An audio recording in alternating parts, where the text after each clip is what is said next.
연구 결과 코로나19 기간을 제외하고는 생각보다 슈퍼코어 인플레이션이 전적으로 노동시장과의 상관관계에만 의존하고 있는 것이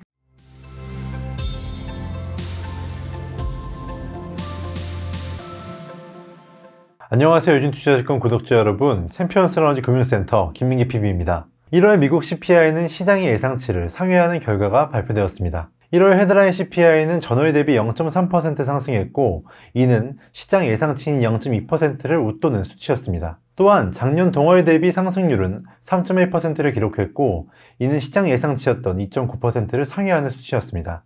파월 의장이 과거에도 수차례 언급했던 주거비를 제외한 슈퍼코어 CPI도 1월에 전월 대비 0.9% 상승하면서 굉장히 높은 상승률을 보였습니다. 슈퍼코어 CPI에 대해서 간략하게 설명드리자면 일반적인 CPI에서 식품, 에너지, 주거비를 제외한 서비스 물가를 의미하는데요. 서비스 물가의 경우 인건비가 굉장히 많은 부분을 차지하고 있기 때문에 임금의 상승률, 즉 노동시장이 큰 영향을 미칩니다. 여전히 강력한 미국의 노동시장을 생각하면 이번 슈퍼코어 CPI의 상승은 그리 놀라운 일이 아닐 것 같습니다. 추가적으로 설명을 드리자면 작년에 샌프란시스코 연준에서 슈퍼코어 인플레이션과 관련된 리포트를 하나 발표했었는데요. 미국의 노동시장 환경이 서비스 인플레이션, 주거비 인플레이션, 슈퍼코어 인플레이션에 얼마나 영향을 미치는지에 관련한 내용이었습니다. 연구 결과 코로나19 기간을 제외하고는 생각보다 슈퍼코어 인플레이션이 전적으로 노동시장과의 상관관계에만 의존하고 있는 것이 아니라는 분석 결과가 도출되었는데요.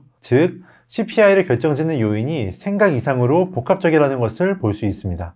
다시 본론으로 돌아와서 이번 CPI 지표의 세부 항목을 면밀히 살펴보겠습니다. 헤드라인 CPI에서 상당히 중요한 비중을 차지하고 있는 주거비는 전월 대비 0.6% 상승했는데요. 세부 항목으로 임대료의 경우 전월 대비 0.4% 상승했고, 주택 소유자가 집을 임대로 내놓고 받을 것으로 추정하는 임대료인 OER, 즉 주택 소유자 등가 임대료는 0.6% 상승하면서 큰 폭의 상승세를 이어나갔습니다. 또한 변동성이 큰 지표인 숙박비의 경우 전월 대비 2.8% 급등했는데요. 주거비는 시장 예상과 달리 둔화 속도가 상당히 느린 상황입니다. 그만큼 현재 미국 노동시장의 향방이 중요한 상황인데요. 유례없던 팬데믹 상황을 거치면서 지금과 같은 인플레이션 상황을 만들어낸 요인으로는 첫 번째, 지정학적 리스크로부터 비롯되는 원자재 가격의 상승, 두 번째, 팬데믹으로 인한 공급망 상황, 세 번째, 노동시장 과열로 인한 임금 인플레이션 지속이었습니다. 그리고 이 중 원자재와 공급망 문제는 이제 해소가 되면서 인플레이션이 피크를 찍었다는 의견도 나왔었는데요.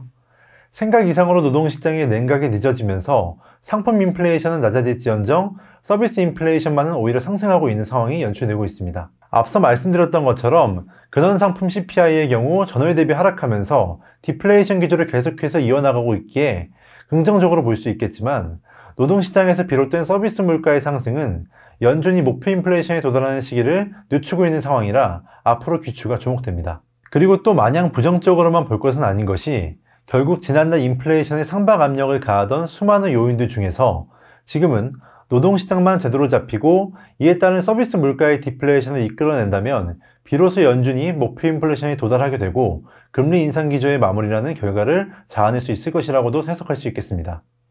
다음에는 더욱 유익한 내용으로 찾아오겠습니다. 감사합니다.